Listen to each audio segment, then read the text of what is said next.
Alright, so Nicole's doing a brake job. Right now she is currently going to compress her brake caliper piston using a special tool.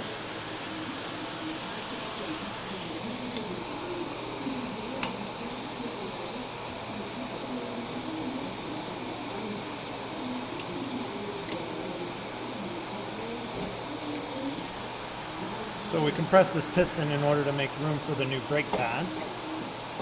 And that way they will fit with the rotor and pads.